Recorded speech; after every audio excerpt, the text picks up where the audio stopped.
Bharat Ratna doctor Bhimrao Ambedkar को कोटि कोटि नमन। ये कार्यक्रम डॉक्टर भीमराव अंबेडकर के जीवन पर आधारित है, जहां भारत की जनता के प्रति उनके योगदानों को पूरी सजगता से चित्रित और रेखांकित करने का प्रयास है। कार्यक्रम में दिखाई गई घटनाएं लब्ध प्रतिष्ठ पुस्तकों से ली गई हैं। इस कार्यक्रम के जरिए चैनल की ओर से एक विश्वसनीय, सजग और सकारात्मक प्रयास है कि डॉक्टर बाबा साहेब भीमराव अंबेडकर के जीवन की संघर्ष यात्रा एवं गौरव गाथा पूरे आदर के साथ घर घर पहुंचे और उनके योगदानों से सभी संपूर्णता में परिचित और आह्लादित हों। जी वो व्यापार करने कहीं दूर गए हैं, इसलिए।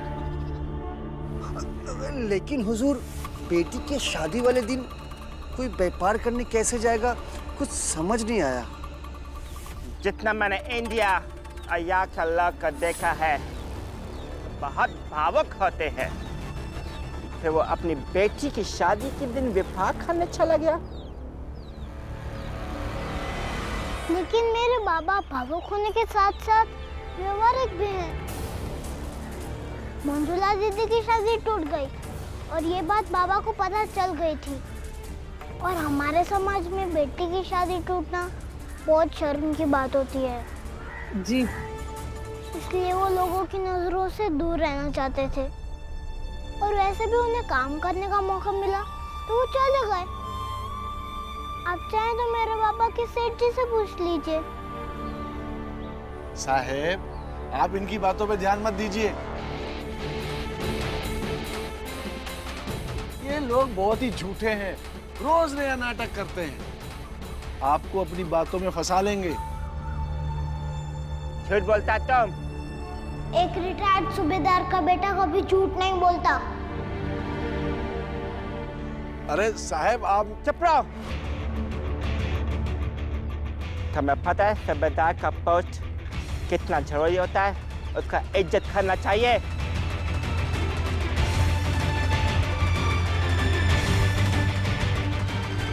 मैं चलता हूँ, लेकिन किसी को भी कुछ पता चले तो मैं इतना खड़े जो बताएगा तो ब्रिटिश सरकार इनाम देगी। और अगर किसी ने सच छुपाया तो उसके पूरे परिवार को जेल में डाल दूंगा।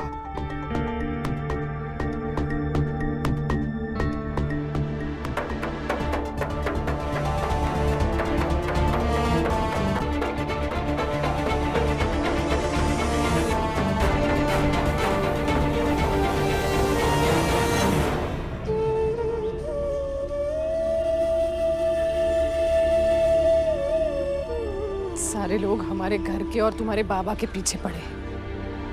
चलो चलो।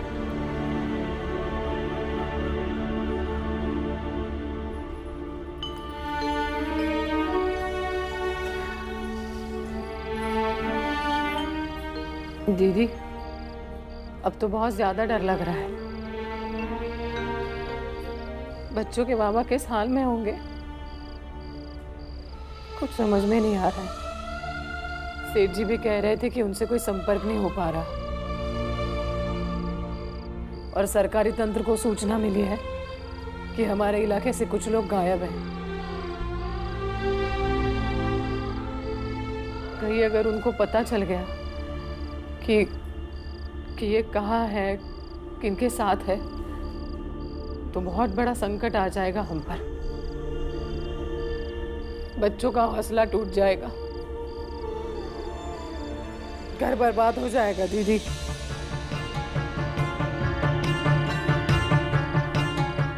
हम पर राजद्रोह का मामला बन सकता है।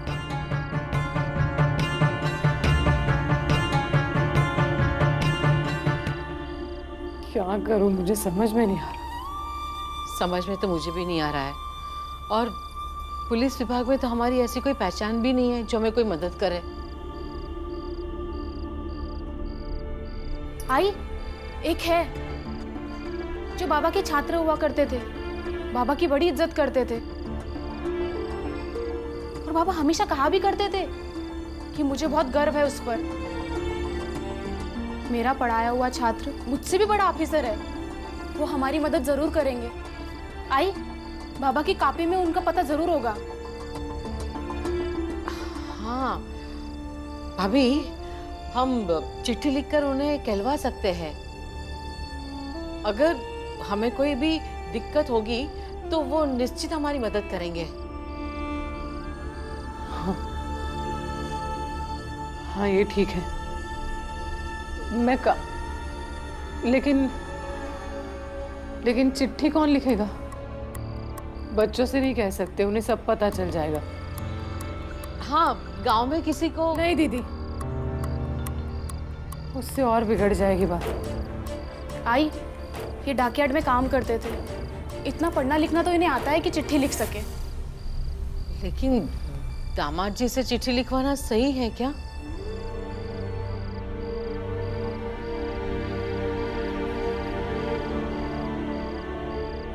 हाँ,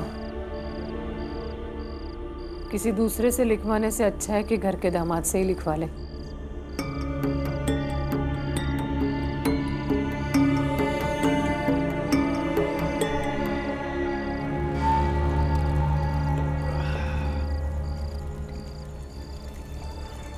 मंगेश, ये राम जी सकपाल कहाँ गया है पता कर। मुझे वो आदमी ऐसा लगता नहीं है कि घर द्वार छोड़ के व्यापार करने जाएगा। सही कह रहे हो सेठ जी। बस एक बार सबूत मिल जाए राम जी सकपाल क्रांतिकारियों के साथ जुड़ गया है तो सच छुपाने के अपराध में पूरे परिवार को जेल करा देंगे, तब जाके दिल को ठंडक पहुंचेगी मंगेश। बहुत मजा आएगा सेठ जी। और जब वो राम जी सकपाल का बेटा तो भीमराव भी जेल में चक्की घुसेगा ना, तब ज्यादा मजा आएगा सेठ जी। सही कहा। मेरा तो सबसे बड़ा दुश्मन वो भीमराव ही है। तुम्हारे बाबा को ऐसा लगता है कि मैं उनका दुश्मन हूँ। मैं ही तुम्हें बाजा बचाने के लिए उकसा रहा हूँ। भीमराव, खाते समय ना मैं कुछ बोलता हूँ और ना ही किसी की बकबक सुनता हूँ। अच्छा, तुम्हें बकबक कर रहा हूँ? और नहीं तो क्या, मेरे बाबा से ज्यादा अच्छी ये भाखरी है जो आईने बनाई है। और किसे क्या समझना है मुझे कोई फर्क नहीं पड़ता। और अगर ईश्वर ने मुझे कभी मौका दिया ना तो मैं अपनी बाबा की जात छोड़कर तुम्हारी तरह बन जाना चाहता हूँ। मेरी तरह बनने से क्या होगा? ये जात पात तुम्हारे बाबा जैसे लोग अपने फायदे के लिए बनाते हैं। सेठ जी, एक बात बताऊं, हमारे गांव में ना आपके बेटे के जैसा ना एक लड़का और भी था जो भीमराव से ना कुछ ज्यादा ही दोस्ती करने की कोशिश कर रहा था। पता है उसके बाप ने क्या किया? उसे मामा गाँव भेज दिया। वो लड़का आज भी उधर ही है। सेठ जी, यही सटीक उपाय है।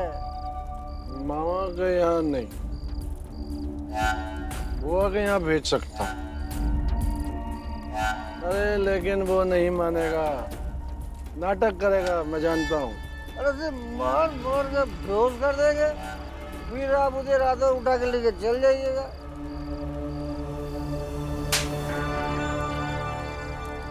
मेरे जिगर का टुकड़ा है वो, मैं उसे मार मार के बेहोश करूंगा। सेठ जी, ये तो कहने की बात है। अरे बेहोश करने के लिए मारने की क्या जरूरत है? वो क्या कहते हैं, वो जड़ी बूटी है ना, वो सुना देंगे, फिर वो बेहोश हो जाएगा। फिर उसे रातों रात उठा के बुआ के घर छोड़ दीजिएगा। तो ठीक है, आज रात को कोशिश करते हैं। अरे लेकिन पहले उसे ढूंढे तो सही। चल चलो सर, चलो इसको ढूंढते हैं। सर चलो चलो। ध्रुव, यहाँ खुले में रहना सही नहीं है। तुम्हारे बाबा रात में तुम्हें जबरदस्ती ले जाने के लिए कुछ भी टिकड़न लगा सकते हैं। ऐसे कैसे लेके चले जाएंगे? वो कुछ भी कर सकते हैं, उनका कोई भरोसा नहीं है। वो तुम्हें बेहोश करके ले जा सकते हैं। तुम ना मेरी चिंता मत करो, मुझे बाबा कभी ढूंढ ही नहीं पाएंगे। हर रात अलग अलग जगह पे जाके सोऊंगा। चल अब मैं चलता हूँ।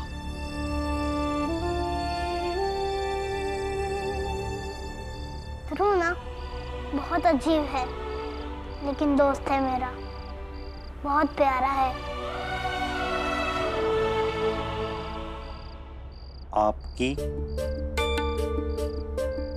मदद चाहिए। पता। दामाद जी, आप समझ सकते हैं ना, ये बात आपसे छुपाना मेरी मजबूरी थी। समझ सकता हूँ। मुझे गुस्सा आ जाता है, लेकिन इतना बेवकूफ़ भी नहीं कि ये भी ना समझूं कि ये बात आपने क्यों छुपाई होगी। दामाद जी, जल्द से जल्द ये चिट्ठी डाकखाने में डाल दीजिएगा। जी।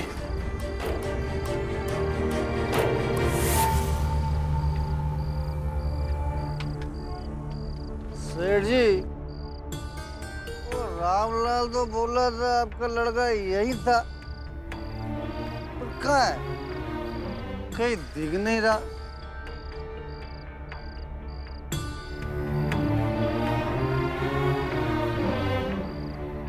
देखेगा कैसे? वो मेरा बेटा है, बहुत दिमाग चलाता है, कहीं और सो रहा होगा। और मैं भी आज रात उसे ढूंढ के रहूंगा। जी बहुत ज्यादा थक गया। अरे बाप रे। सेठ जी, रात भर में ना गांव में कितने उल्लू हैं, कितने सियार हैं, वो गिन लिए, लेकिन आपका बेटा नहीं मिला।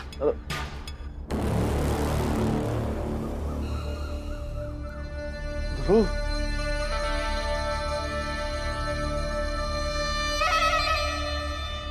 कहाँ था तू रात में? हाँ? तुझे पता है हम लोग कितने परेशान थे, सारी रात ढूंढते रहे तेरे को। मैं तो यही आपके घर में ही सो रहा था बाबा। एक बात बताओ, आप रात रात भर मुझे यूं ही ढूंढते रहिए, मिलूंगा नहीं मैं कभी। देख ध्रुव, जिद छोड़ दे, इसी में तेरी भलाई है। हाँ ध्रुव बेटा, बाबा की बात मान लो ना। मैंने थोड़ी ना कुछ गलत किया है, गलत तो आपने किया है। जैसे ही मैंने कहा कि कबूल कर लीजिए, तब मुझ पे ही नाराज हो गए। फिर आप पुलिस कप्तान के पास चल के स्वीकार कर लीजिए कि आपने और चाय वाले चाचा ने उस आदमी को मारा है। देख ध्रुव, तू ऐसे नहीं मानेगा।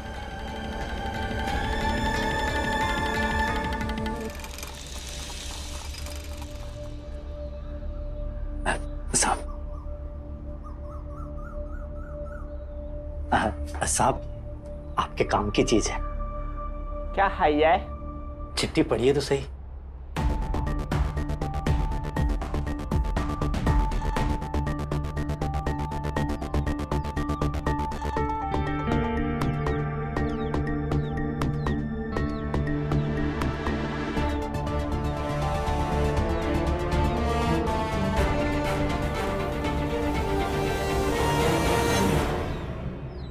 रामजी सकपाल के पूरे परिवार को जेल में डाल देना चाहिए।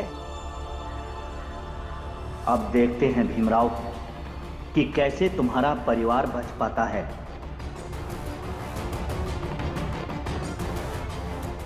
और सेठ ने सही कहा था, माँ बेटे ने दोनों ने मिलकर बेवकूफ बनाया।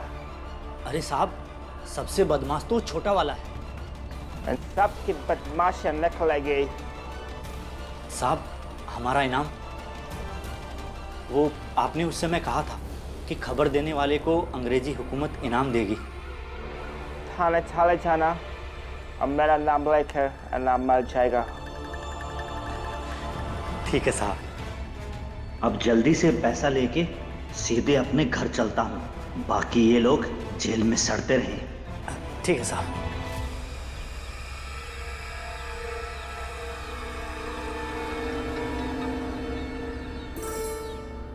पीवा, चल आजा दूध पीने के लिए।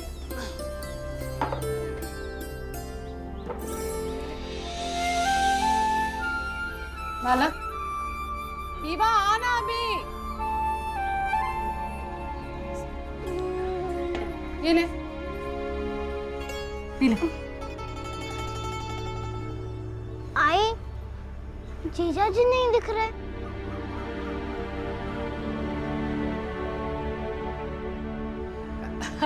अरे भीम, कुछ काम की वजह से बाहर गए होंगे। गंगा, काम की वजह से गए हैं ना? हाँ, बाहर गए, आ जाएंगे थोड़ी देर में। कहीं वापस घर तो नहीं चले गए? नहीं नहीं नहीं, तू दूध पी। और बच्चों देखो, अभी थोड़े दिनों से हमारे घर में बहुत मुसीबत चल रही थी ना, तो तुम लोग किसी का भी ध्यान पढ़ाई में नहीं था। अब चलो, अब सब लोग पढ़ाई शुरू करो, हाँ? और अच्छे से पढ़ाई करनी है। बुआ, ये बात आपने बिल्कुल सही कही है। मैं अभी अपनी कॉपी की किताब ले आता हूँ। बाबा भैया, आनंद भैया, मंजुला दीदी, चलिए पढ़ाई शुरू करते हैं। मैंने तो पढ़ाई छोड़ दी है। आनंद, तू कर। आनंद, हाय भीम, मुझे बहुत अच्छी नहीं लगती है पढ़ाई। लो। हाँ, लेकिन आप लोगों की पढ़ाई छोड़ने के लिए घोषणा थोड़ी ना की है। बाबा आएंगे ना, तब पढ़ाई छोड़ना। हाँ, ये सही है। बाबा तो मारेंगे। हाँ तो चलिए पढ़ने। चलो जाओ जाओ। बाकी की पढ़ाई लिखाई जेल में करना।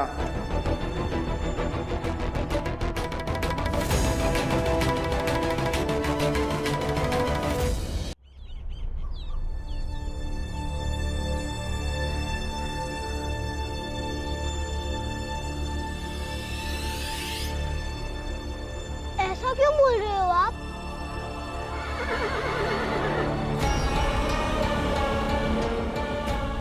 रुक, मैं बात करती हूँ।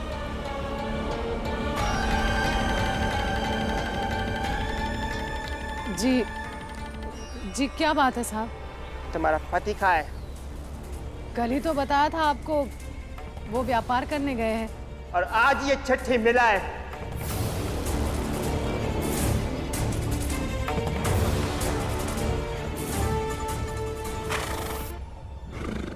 कोई पढ़ा लिखा है घर पे तो पढ़ ले।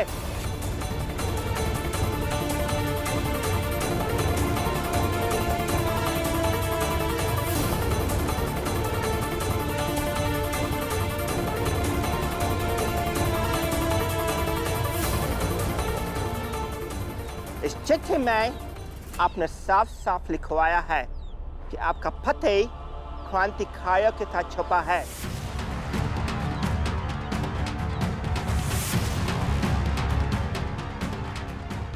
और आपने एक बड़े अधिकारी से मदद मांगी है।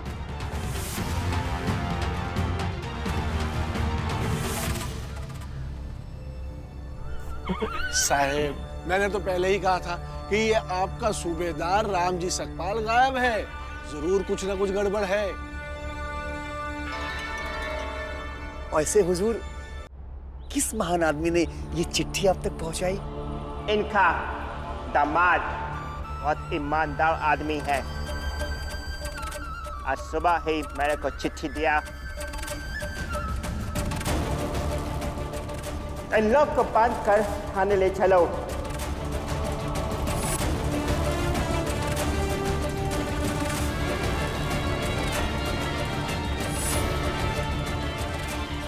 राम जी अगर जिंदा पकड़ा गया तो थाने आ जाएगा।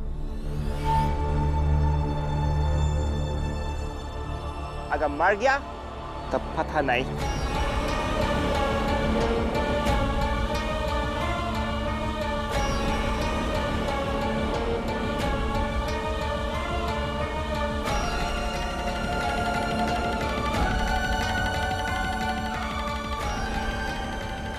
खा गई वो।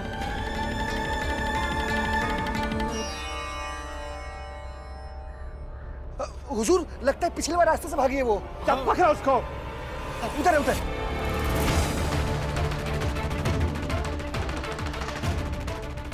तुम लोग कहीं नहीं जाओगे, खड़े रहो उधर। मेरा सिपाही उसको पकड़ के ला रहा है। तुम सबको साथ ले चलेंगे।